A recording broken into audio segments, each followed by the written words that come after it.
E qual que é a sua avaliação com relação à trajetória dos juros no Brasil?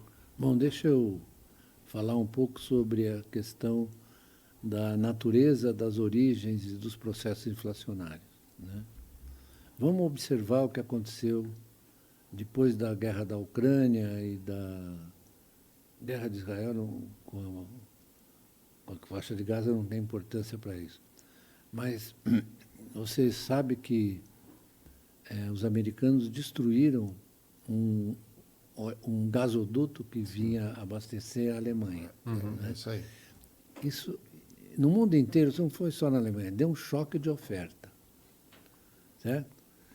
Você já teve muitos choques de oferta na história do capitalismo, muitos. Tantos choques que suscitaram a necessidade de você construir formas de proteção para você não levar esse choque de preços assim, né? Como, por exemplo, os estoques reguladores. Nós já tivemos isso aqui no Brasil, os estoques reguladores lidando com as commodities. Em Bretton Woods, o Keynes disse o seguinte: olha, é preciso que a gente tenha um commodity control. Commodity vem de commodity. Commodity control internacional, de modo a impedir as excessivas flutuações dos preços das commodities. Isso é interessante.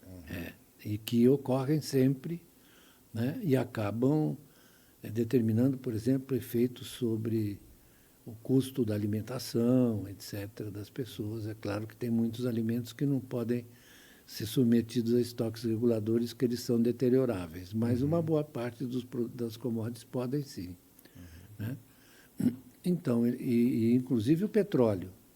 Quando nós tivemos aquele choque aqui, que a Petrobras passou tudo para dentro, surgiu uma ideia, né, inclusive patrocinada por um colega meu da Unicamp, o Ricardo Carneiro, surgiu a ideia de você criar um fundo de estabilização do petróleo. Como você, na verdade, tem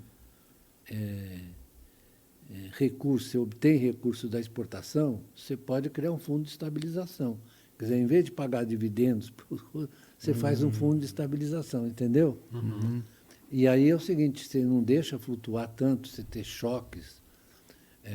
O que aconteceu no mundo, na economia, é que você foi encolhendo os instrumentos de política econômica que estão relacionados com as possibilidades de choque de preços, de mudança de preços. A outra questão, que na verdade não é cuidada, mas que no passado muita gente cuidou, a John Robinson e outros, escreveram sobre a formação de preços nos oligopólios.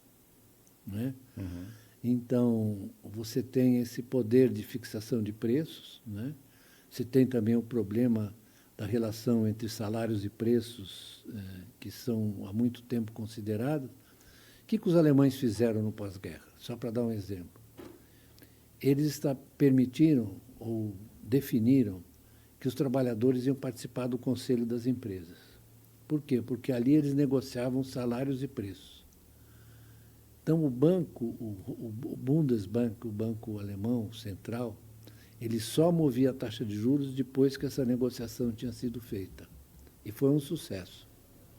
Né? Por quê? Porque se regularizou essa questão de...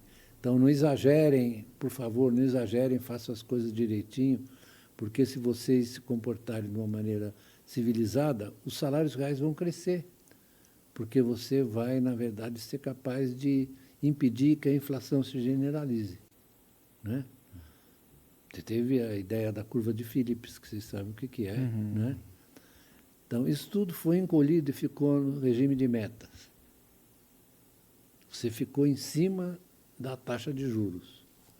Né? Então, se você tiver unha cravada, é o regime de metas. Claro que tem toda uma construção, a ideia da ancoragem, desancoragem, né? E tem a ver com as expectativas, sem dúvida, né? É importante. Porém, você abandonou os outros instrumentos. Abandonou, não usa mais. E seria considerado uma intervenção. Intervenção, eles falam. Quando eu falo intervenção do Estado, eu fico nervoso, porque não tem intervenção, tem coordenação.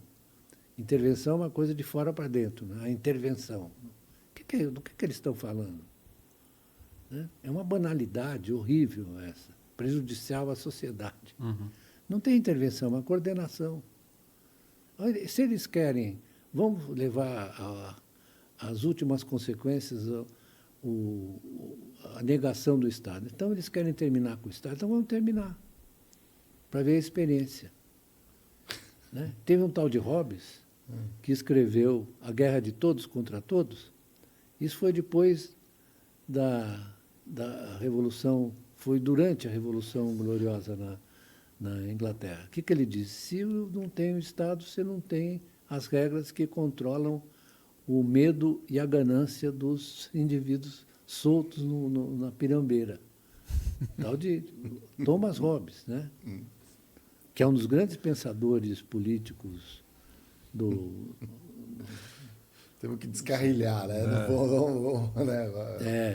Aí ele defendeu ali, falando, não, quando as pessoas dizem não, mas ele diz a sociedade pacificada só surgiu com o Estado. Porque antes disso era... E às vezes mesmo com o Estado não dá para pacificar, né? Sim, então. Por exemplo, a gente fala da Enel aqui em São Paulo, mas no Rio de Janeiro 60% da energia elétrica é gato net. É gato, né? Aí como é que você vai ter uma... Sim, mas, então, isso que você está dizendo, ele dizia, o Estado é fundamental para pacificar, porém não está garantido que essa paz seja mantida. Ele falou isso. Então eu não estou inventando. Não, ele escreveu. Faz sentido, Legal. Obrigado também a galera que colou aqui. Só deixa eu comentar aqui o Lucas Gonçalves. Ele fez uma ponderação Marião, aqui que é interessante. Ele não terminou um raciocínio continua. Não, terminei, pode falar. A inflação tá... da inflação? Dá para descer ou dá para subir ainda? Não, eu acho o seguinte, a gente tem que conceber direitinho as coisas. A hiperinflação que a gente teve depois do choque da dívida externa, aliás, o Brasil teve inflação bastante alta durante o tempo inteiro, né? Quando ocorreu a Revolução de 64, a projeção de inflação para o ano de 64 era 100 e tantos %. Né? Aí o Roberto Campos, o avô desse aí, foi maneirando, veio uma missão do FMI que disse para ele fazer um tratamento de choque, e o Roberto Campos falou, tratamento de choque, o Roberto Campos, não vou fazer, porque aí eu vou jogar a economia brasileira no buraco. Então ele foi maneirando até entregar, ele e o Bulhões entregaram a economia para o Delfim. Eu fiquei muito amigo do Delfim. A gente tinha reuniões gerais, assim, conversão. O Guedo também participava, nós conversávamos muito com ele, à distância, né? Nós jantamos algumas vezes juntos e tal. Porque o Delfim era um sujeito muito talentoso, muito inteligente, muito bem preparado, né?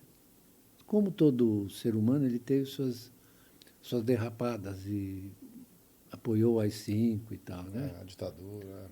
Mas, como eu aprendi com meus mestres jesuítas, a gente precisa saber perdoar, né? Então, nós nos aproximamos. Mas o que eu queria dizer é que essa inflação, a hiperinflação, nasce de um choque de câmbio violenta, fuga da moeda nacional, igualzinho à Alemanha dos anos 20, né? Você